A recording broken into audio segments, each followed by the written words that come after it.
Welcome to the Mismatch. I'm Chris Vernon, and joining me as he does every week from TheRinger.com is Dave Jacoby. Jacoby! What's up, Verno? You know what? I love our segment this week. I love what we have coming this week. Because Chris Vernon and I sent a little text back and forth last night. And we usually do like what happened last night, news, get you caught up. Mm-hmm. And then Chris writes like, let's do worth mentioning. And I was like, well, that's a shitty idea. And then I was like, well, let me keep reading. Worth mentioning. I was like, that's just, I mean, it's almost like, hey, this is going to be okay. You know, it's like a restaurant. It's like, our food is okay. Come on in. This is such a misrepresentation. This is a colossal misrepresentation. I started this with a compliment. I'm going to go full circle. And I was like, worth mentioning is ridiculous. It's not how I presented it. It's like, our food is okay. Cafe Jacoby, our food is fine. That's not what it sounds like. Presented this. But then you were like, we always talk about the same teams.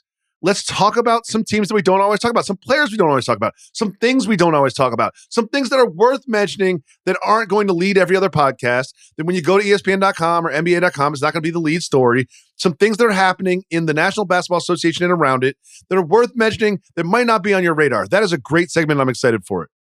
Terrible name. Go ahead and start. Okay, I'm going to go first. Early this season, Chris Vernon, David Dowling, Jacoby doing the mismatch. Zion has a hamstring issue.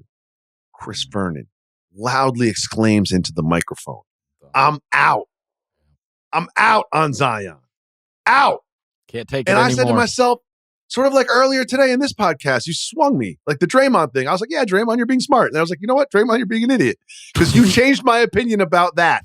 And you changed my opinion about Zion. I was like, this guy's never been healthy. Got hurt in high school, got hurt in college, got hurt in summer league, got hurt rookie year, got hurt sophomore year. Like, I was like, yeah, I'm out too. I'm out.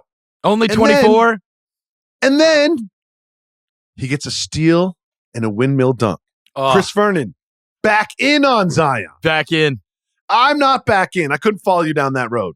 But you proudly, proudly looked right in the mirror and said, I was wrong about Zion. I'm back in. I didn't say I was wrong about Zion. What I said was, he always does this to me. Okay. And literally the next day, an announcement from the Pelicans. Zion Williamson suspended for 1 game because he was late to team activities. He releases a statement, and I quote. No, hold up. Whoa. Perpetually late. Like, you don't, that was impossible. not one time. Well, we're going to get to that. I'm going to do the statement first. He says, quote, I take full responsibility for the suspension. I've worked extremely hard in rehab to get healthy to deliver for this team.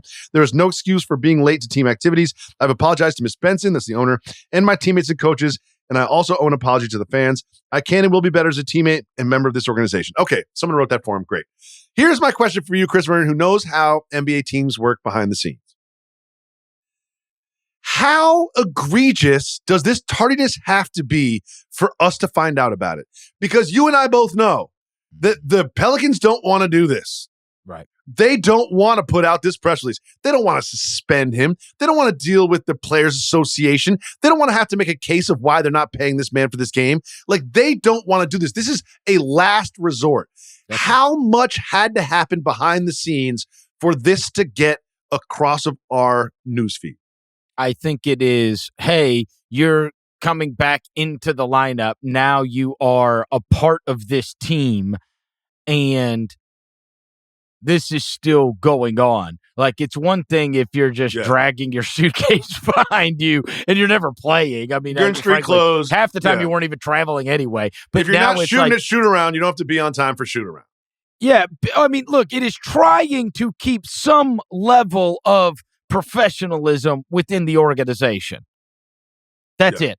Right? Yeah, I know. Like, because otherwise the whole thing falls apart. I was actually, and look, I'll give you a good example. I was actually a part of covering a team like this, where this is post Core 4 in Memphis. There was an iteration of the team that for a very short amount of time had like Tyreek Evans and Ben McLemore, and it was like a transition year. This is the year before they're able to get John Morant, Jaren Jackson Jr., et cetera, on the team, right? And there was time where like Tyreek Evans he just didn't go to a game. He's just like, I'm not going to that trip. Oh. Right. And it's a decision. I think like the team sucked and they didn't care about winning anyway. And so they were like, whatever, and then just be away from the team. And he just didn't go on the trip. Right. There's no reason given. He just didn't go on the trip. Right.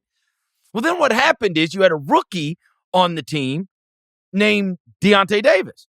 And about 3 weeks later, or I'm sorry, a week later, Deontay Davis was like, hey, I'm not going to go on the trip. And they're like, wait, what? Like, this isn't, like, no.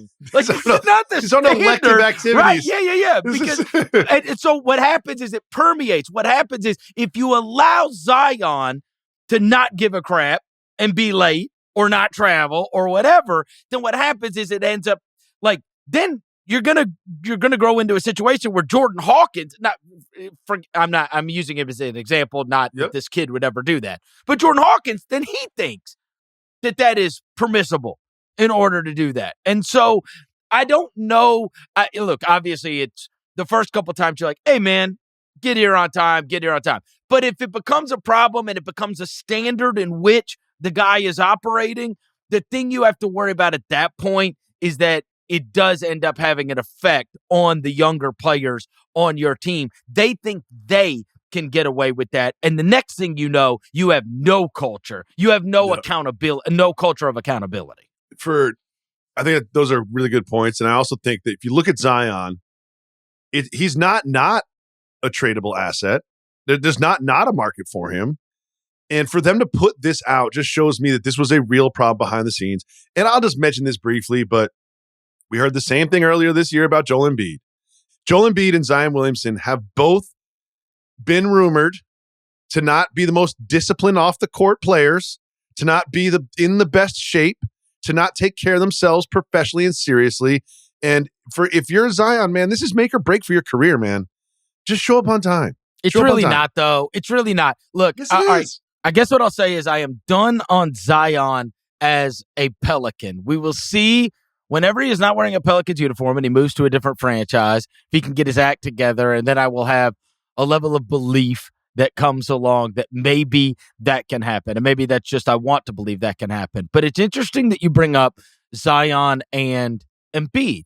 Embiid, obviously the much more accomplished player and has done much more for Philadelphia than Zion has for New Orleans. But I do think there are some similarities in terms of the accountability thing and guys being able to do whatever they want. And I think some of that comes along with, like, you haven't been available when it matters most. You haven't done the most to keep your be in peak condition and be able to withstand not only the season, but also the playoffs. And also we rewarded you.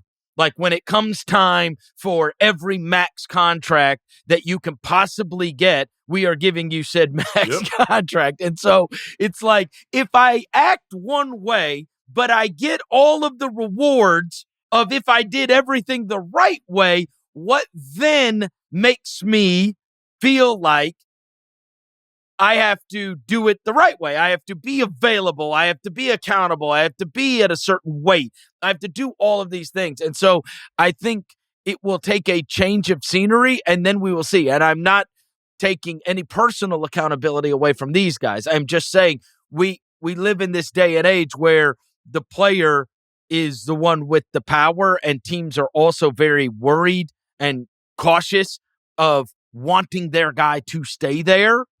And so sometimes with that, you get a little slippage in terms of the accountability. There's got to be some kind of there's a fine line between, total player empowerment and worried that the player is going to want to leave you, and then the Miami Heat, right? There's something in the middle there, right? Whereas you want to take care of your stars, you want your stars to want to be at said organization, but also you want your stars to conduct themselves like stars. Yes. And I'll close by saying this is I consider this worth watching because the fact that it got to this level means there's more going on behind the scenes than we know. And you talk about the trust and the relationship between the organization and the star player, and it's just worth watching. This may develop. Fair enough. First thing I want to mention, two teams that I think we would be shocked that we would come on an episode on Tuesday, January 14th, and say, Jacoby, the two hottest teams in the NBA since the turn of the calendar have been the Indiana Pacers and the Sacramento Kings. The Indiana Pacers have run through everybody, and all 6 wins have been by 12 or more points. Since the turn of the calendar, they've been in the top 3 in offense. They've been in the top 3 in defense. Their starting lineup is outscoring people by a crazy margin. This was all kept off by a huge 15-point win against the Cleveland Cavaliers, where they really locked in defensively and broke the Cavaliers' win streak. Nembhard, Siakam, Halliburton, Mathurin, Miles Turner. It's also worth mentioning that Halliburton went out at halftime of that game. Right. And they made a low-key, like, super valuable move that no one in the free world talked about, which is adding Thomas Bryant, who has been really good for them. Mentioning. Thomas Bryant. Thomas Bryant. It reminds me of sort of like Daniel Gafford from last year, where it's like a player who's good, who contributes, but's been on bad teams, and doesn't really like crack the sort of zeitgeist. Thomas Bryant. They needed him, they got him. But obviously can have a profound effect just by filling a need. Hey, we don't have this big in the lineup, so now we can have this big in the lineup when we come off the bench, right? We're not having to play shorthanded size-wise. And Thomas Bryant's been really, really good for them. And so they are worth mentioning, to say the least. They have been absolutely fantastic, and there's no question that they still don't have Nesmith back, who's probably their best perimeter defender. Nembhard's been playing well. Yeah, I think we kind of looked at the Pacers, and you did have some of that, we accomplished something, and now we're a little lackadaisical, coming into the season. But they've gotten their ish together, and I certainly think that you've got to view them much more through the, hey, this is going to be a difficult team when it comes playoff time if they keep playing like this. They're well coached, and they've really gotten it together. And so they've given you real hope, and it's not just beating up on soft schedule, right? They've been really good. Likewise, in the Western Conference, I mean, bro, did they hate Mike Brown? What is happening? Did they hate him? I know Mike Brown is a beloved media member, yes.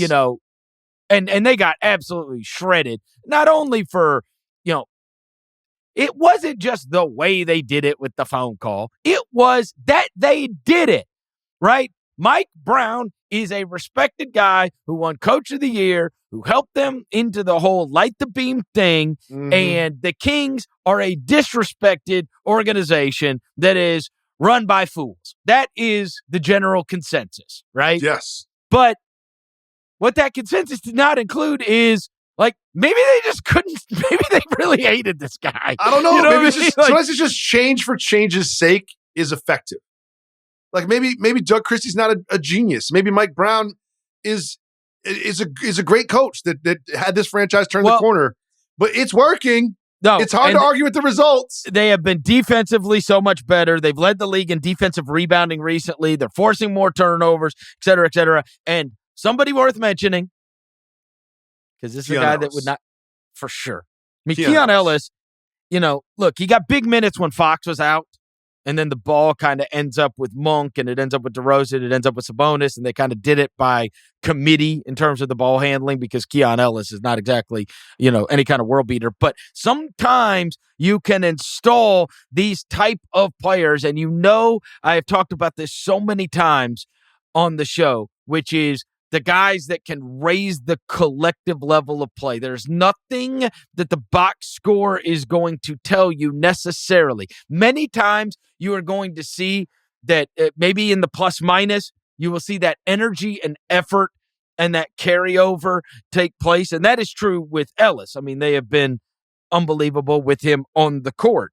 But he got more minutes with Fox. And like you look at the last several games, 38 minutes, 34 minutes, 24 minutes, 49 minutes, 23 minutes, 20 minutes. I mean, the more they get Keon Ellis on the court, the better. It is much better for them defensively, and I do believe that he is one of those players, much like we have seen with Westbrook in Denver.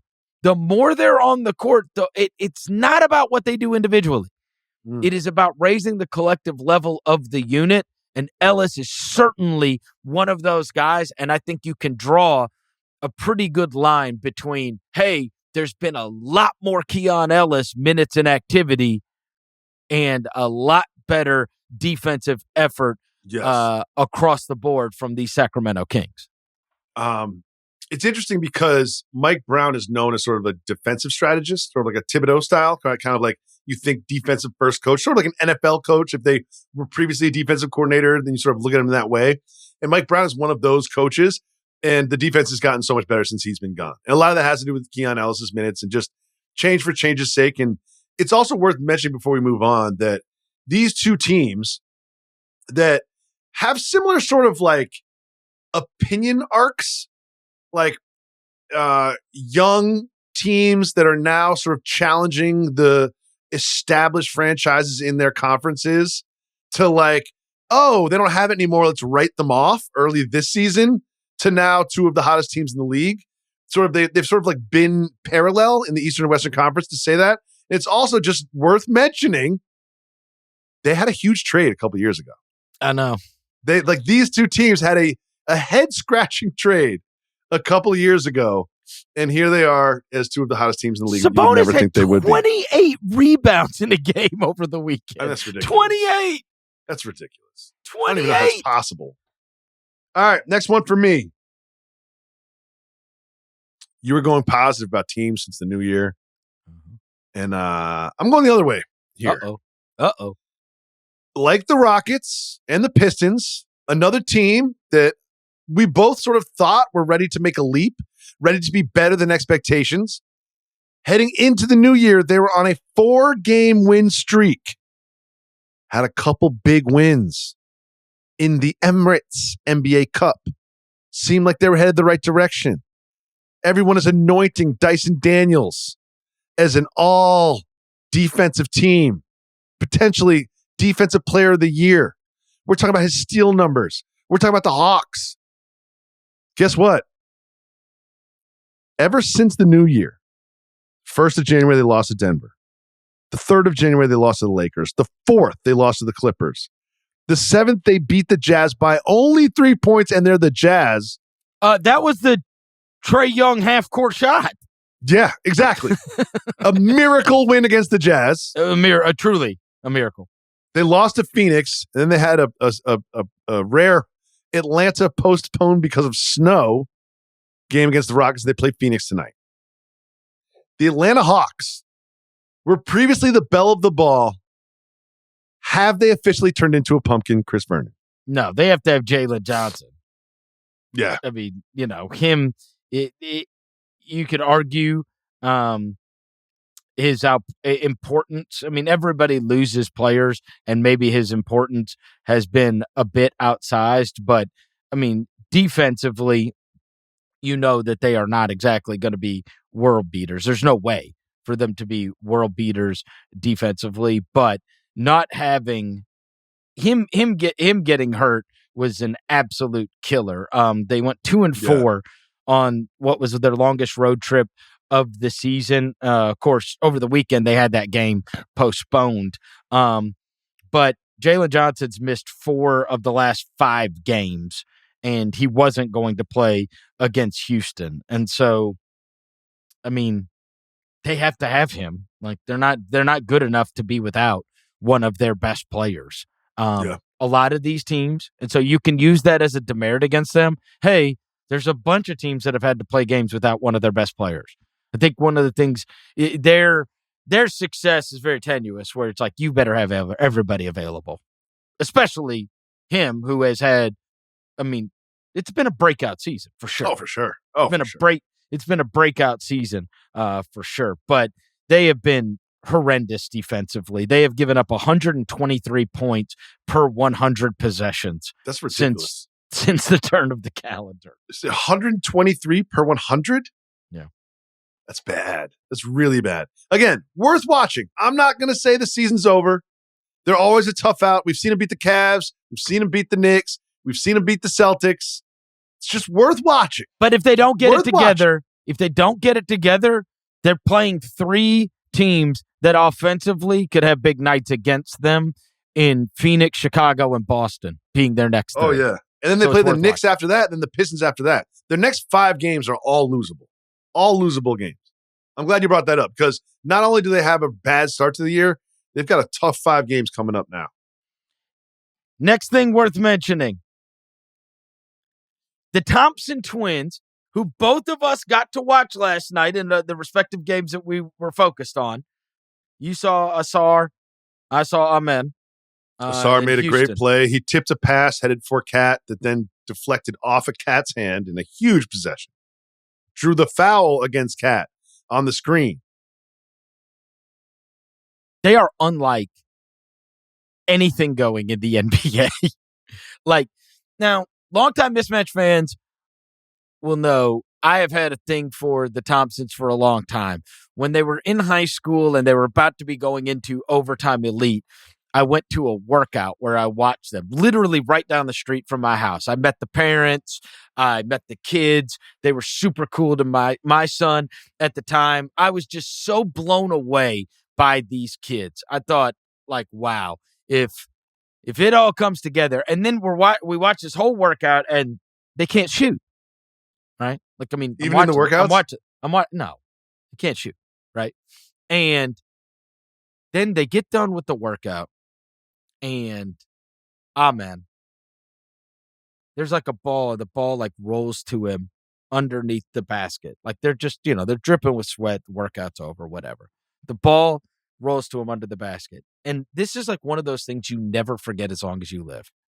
Jacoby, he's standing under the basket, picks up the basketball, and off vert jumps up and windmills it. Ooh. And I turned one motion? From the ground to the hoop? Yes. And I turned to my son and I was like, bro, what? What was it, 6'7"? I want to say 6'7". Legit 6'7". What is that? And you watch him last night. He's like a track and field athlete. You can't get more fast twitch than Amen Thompson. He is everywhere. He is long as hell. And the brother, obviously, Asur, has gone through the injury and has only played 18 games this year. He's been back, though. And we will see as these teams grow and then you get to playoff time. If either of them figure out how to make a jump shot, they will. Oh, my God. Because, look, Amen, obviously, he is, years ago, I used to love these old Shaka Smart VCU teams. I even saw them when I went to the NCAA tournament. And I remember for a long time, I bought this shirt and it said, "Havoc is what you fear."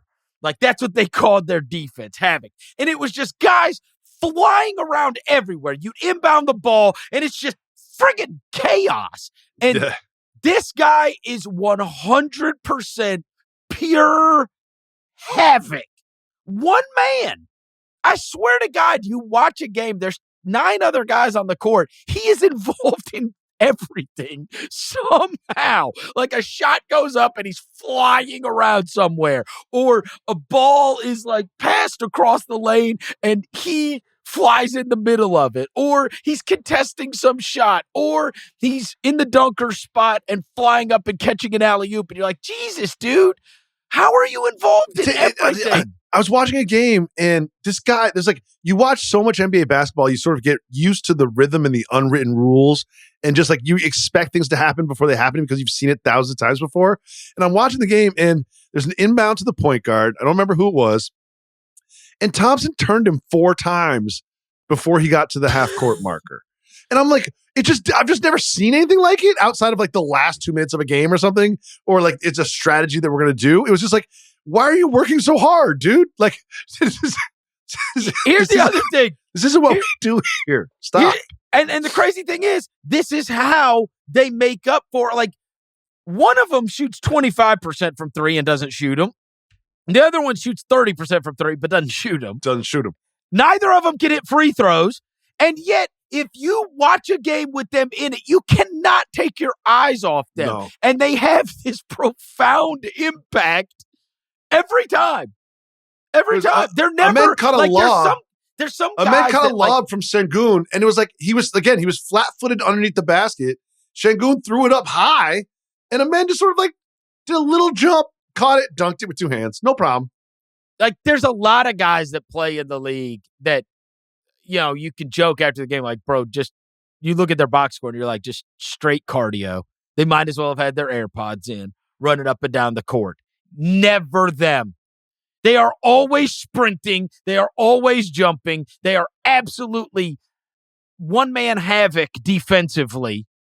And I just, like, in this day and age where shooting is everything, and like, and we'll see how, what comes to pass as the year goes on, and these teams hopefully we get to see both of them playing playoff basketball, and that'll be the test, right? What happens when they just say, "Hey, man, you game planned against, yeah, it's gonna be tricky." You just, we want you to catch every ball. Now, maybe you just, you dunker spot them, and all of a sudden you're like last night, it was like Aaron Gordon-esque. Yeah, that's the player that I was thinking of as well. But and one thing I do want to say, you got to see him do it last year in the absence of Jabari Smith as well, right? They played him a lot at power forward. But, I mean, a guy that you can play at power forward on offense, but also guard the point guard on defense, but also can't shoot. I mean, it's just, they're unlike anything going, honestly. There's something I need to say about both of them quickly. That last night's games are a great example. Asur Thompson is in between Cat and Brunson tries to throw the ball to Cat. He gets his hand on it, and they call it Knicks ball. Well, there's a break in the action. They review it, and it actually went off of Thompson, off of Cat, out of bounds, Pistons ball. Later, we mentioned earlier, he draws an offensive foul on Cat by embellishing a pick that Cat set. Both of those led to turnovers by the Knicks, possession for the Pistons. Neither of those are going to end up in the box score. And then his twin brother, simultaneously, Ahmed Thompson, Ja Morant decides he's going to go for a 2-for-1. He's got the ball in his right hand. He's on the right side. And Ja Morant, I don't know if he's the fastest guy in the league, but he's close, top 10. And Thompson's there with him step for step and forces a turnover, but it's not a steal. It doesn't end up in the box score. And those are the things that they do. Well, you can look at him and be like, doesn't score that much, doesn't shoot that well. Does he have a future in the NBA? It's because everything that they do that doesn't show up in the box score. No, if they could just figure out how to all they have to do is make corner threes. They'll figure it out. Everything else they bring to the table is just, I mean, they are top 0.0001% athletes. Well, I'll put a button up and say this. They asked Ahmed Thompson after the game about Jalen Green. It's like, God, when he's on a heater like that, there's no one in the league that can cover him unless it's me. Tell him I said that. I love it. I love it. The next thing for me that's worth watching. Mentioning. Worth mentioning. Sorry. How dare you? I got the bad segment wrong. It's a huge, I mean, this is like one of the great segments of all time. It is. It really is. Right. It really is. Worth mentioning? Okay. Worth mentioning. I'm going to mention this. LiAngelo Ball. No, I'm going to mention. I'm already sick of the song. I'm already over it. Like most viral trends, by day 4, I'm like, all right, this is over. He's dropping another. He signed a deal. He signed a deal. Okay, great. Someone's going to pay him $8 million to make songs. Okay, great. Can I kind of say another thing that really bothers me about this LiAngelo thing? No. It's like, it's a throwback. It's nostalgia. Wait. This is like music in 2007. In 2007, I was like 30. It's like, this is a throwback to a different era. It's like, you kidding me? It's the same era. Moving on. Something happened in Toronto. You'll never believe this, but Steph Curry is a pretty popular basketball player with children.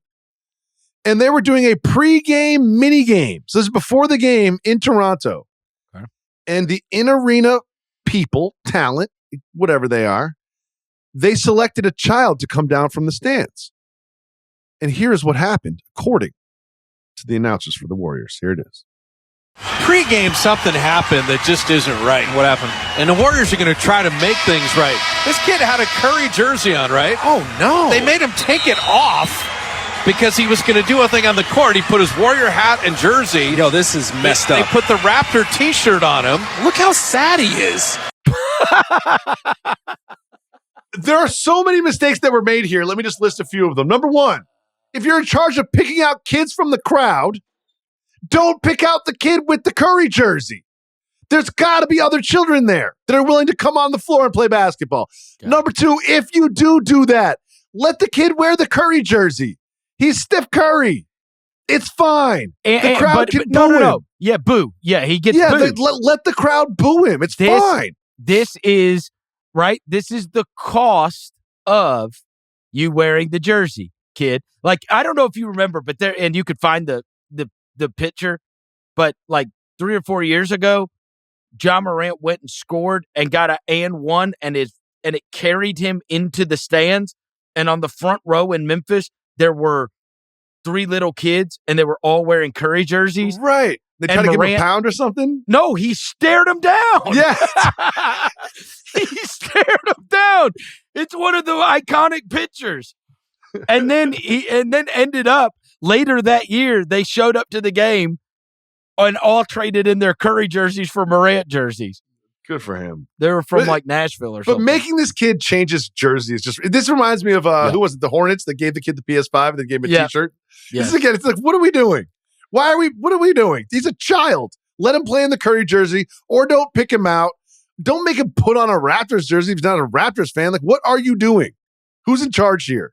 I'm glad you brought up Curry because he is still one of those massive stars that draws opposing fans into home arenas. Yes. Every time you see the Warriors on the road, you will see a selection of children that are there in Curry jerseys. And one thing that people might have missed that is also worth mentioning is that over the weekend, Steph Curry did something I thought was truly incredible. So there's been a ongoing narrative about guys missing games, stars not playing in games. And it matters a lot when you're playing like the other conference because those are the only times that guy comes to town. And so the Warriors were going to Indiana and they were playing against the Indiana Pacers. And before the game, it was announced a back-to-back out of Detroit, if I'm not mistaken. And Steph Curry was not going to be playing in said game. And so he had the PR staff for the Golden State Warriors go around and find kids that were wearing Curry jerseys that were there for warm-ups before the game, pulled them all back into the media room and thanked them and met them one-on-one and said, sorry he wasn't playing that night, but that it means a lot to him. You came out here and you're wearing his jersey, whatever. And I just thought that was the absolute most awesome thing ever. Right? I can only imagine if I was a kid. And in many cases, what people don't understand, especially in small markets, when Curry or LeBron or whoever comes to town, like even last year, I remember when Wemby came to town as a rookie for the first time, people come from 150, 200, 300, sometimes even more miles away if there's not a bunch of teams in the vicinity. And so you got a lot of people. And there's a lot of them, those kids, I think what you would find is a lot of them got those tickets for Christmas, right? Their Christmas gift was, hey, I'm going to get to go see my guy when he comes to Indiana. And so Curry ended up feeling bad about not playing and rounded up all the kids in Curry jerseys. And then they got the most unbelievable night of their life. They got to meet their hero, get pictures with him, get his autograph. And I just thought, man, what an unbelievable move by him. Truly. He needs to be highlighted for that. Absolutely. I think that's good. And again, I'm going to spin this negative. Oh, God. Does it bother you at all? Shut up, Jacoby. That Steph Curry is like perfect. Like, it's not perfect. He's never been in a scandal. He has no edge. Like the only time he's ever shown a little bit of humanity is when he threw his mouthpiece in the stands during the finals. Do you remember that in Cleveland? Well, and he nights people. But it's even that is kind of sweet. It's kind of nice. He's putting you to bed. Like in his home life, Aisha's perfect. He's perfect. He's always bringing the kids in the Curry jerseys to the back and taking pictures with them. Look, It's you just don't like need to it's be just talking too to me. much. You need to be talking to a therapist. I should. You've got I issues. like people with edge. I like You've people with a got little humanity. issues. You I have like people I now can relate to. attacked. I can't relate to the perfect player who's perfect off Nobody- the court, I'm who's not asking always you to smiling, relate. who has nice little, You don't have to demure relate. tattoos. Nobody that are like expects him you and his to wife relate. have. It's just like I just can't. Dude. I don't know. Nobody expects you to relate to him. He's What too you perfect. should do is try to be like him. No. Yes. No. Yes, you should. Because I just want a little scandal. I want a little you're here Steph like, Curry scandal. Oh, this guy's too perfect. Kids are stink at making art projects. And They do. Bro, Kids are shitty artists. Go I'll talk to stand by that You one. don't need to talk to Chris Vernon. You need to talk to a Kids are therapist. The worst artists. You They got come home anger with 30 issues. paintings. How many frames do you Deep-seated. think? How many frames do you think I'm going to pay for to put this bad art in? Jesus. All right. Next thing worth mentioning.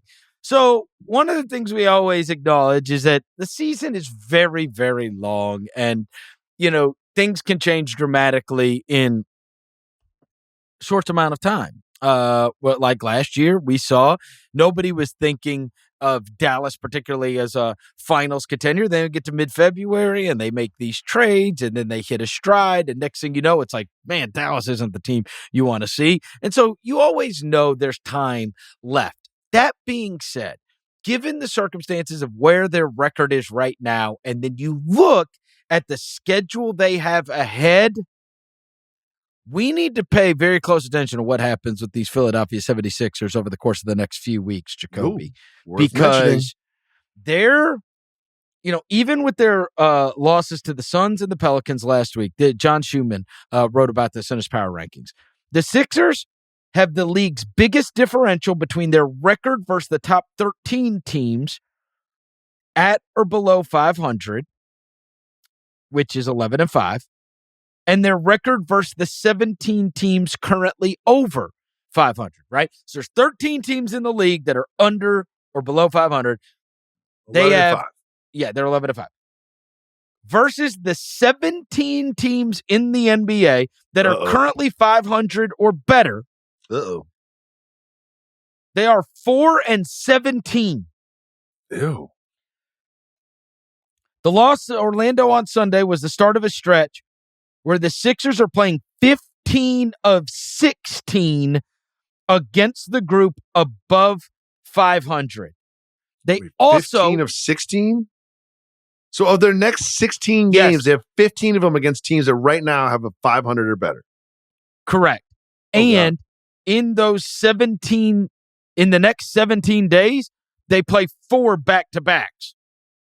So who knows if Embiid's availability Embiid's hurt. is the thing for that. Right. He's hurt anyway. And here's the thing about that, Verno.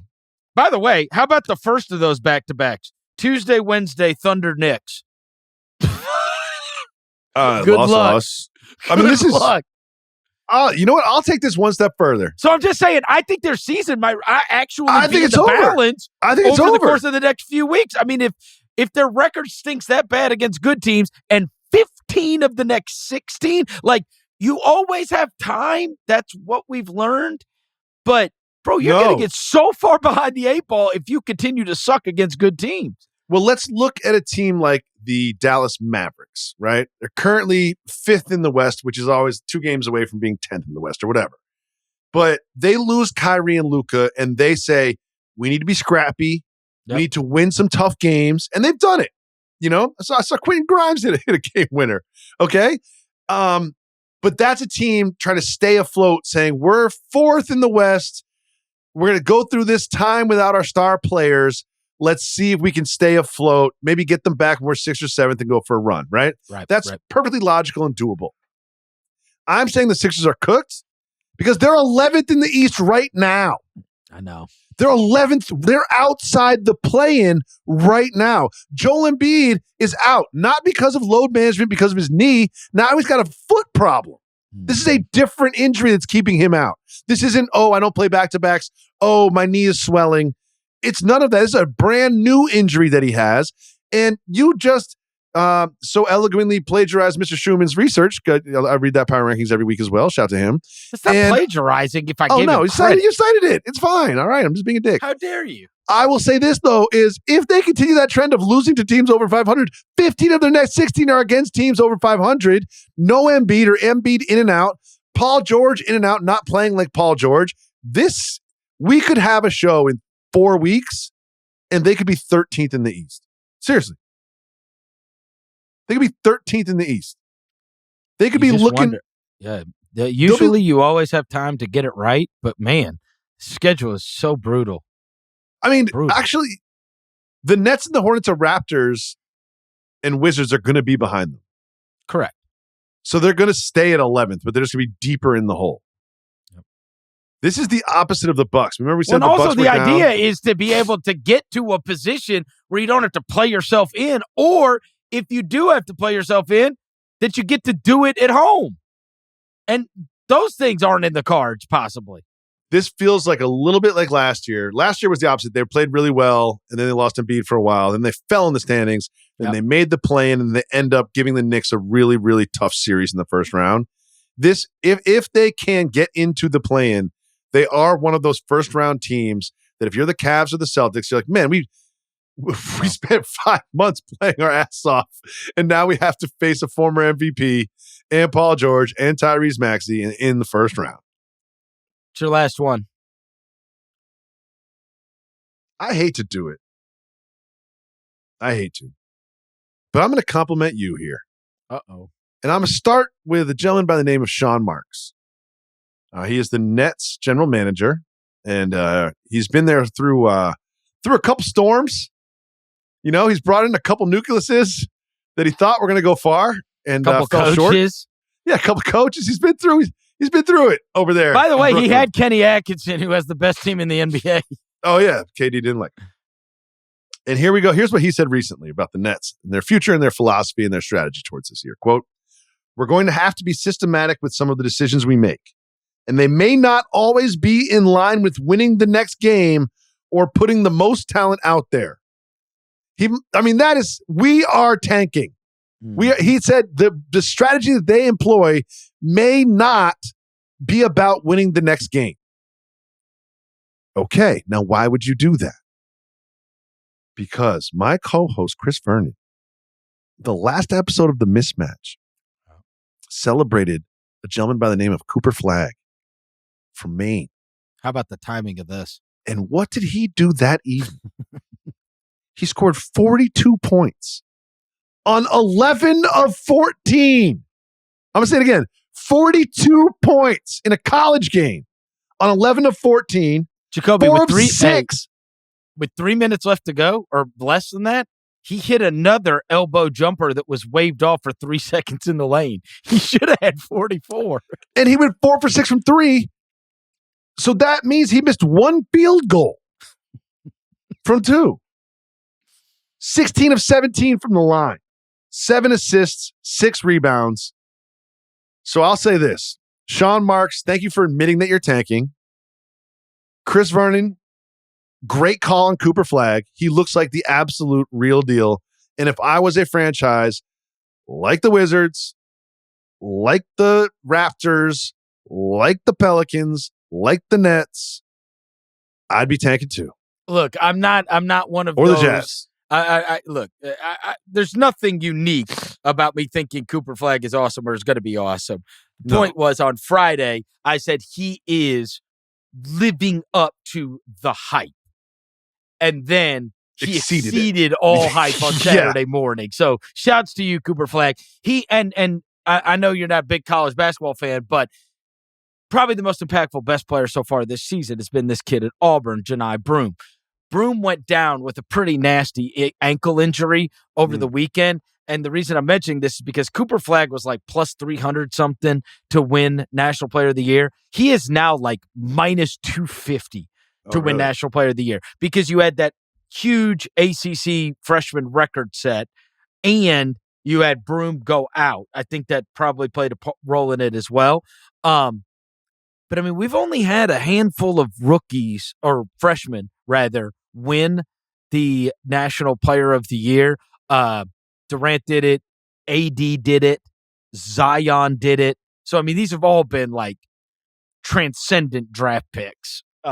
Obviously, AD and Durant lived up to it more so than Zion has, but he's on track. He's on track to be a National Player of the Year as a freshman. Cooper Flagg, obviously, and whether it's Ace Bailey, Dylan Harper, many of the kids that are in college right now, it expects to be an extremely good draft class next year. My last thing worth mentioning, and I'll be negative for you. Oh, good. I want you to do me a favor, just later today, go look at the Kia rookie ladder that Steve Ashburner puts together every week for NBA.com. And earlier in the year, I remember you did a bit about how, hey, this is when Dalton Connect went off, and then we had, the kid had like 40. Kid in Phoenix that was like, hey, maybe it's not so bad. This rookie. No, I mean, bro, you look at this rookie ladder, and I think there's a reasonable. I think it's reasonable that there are.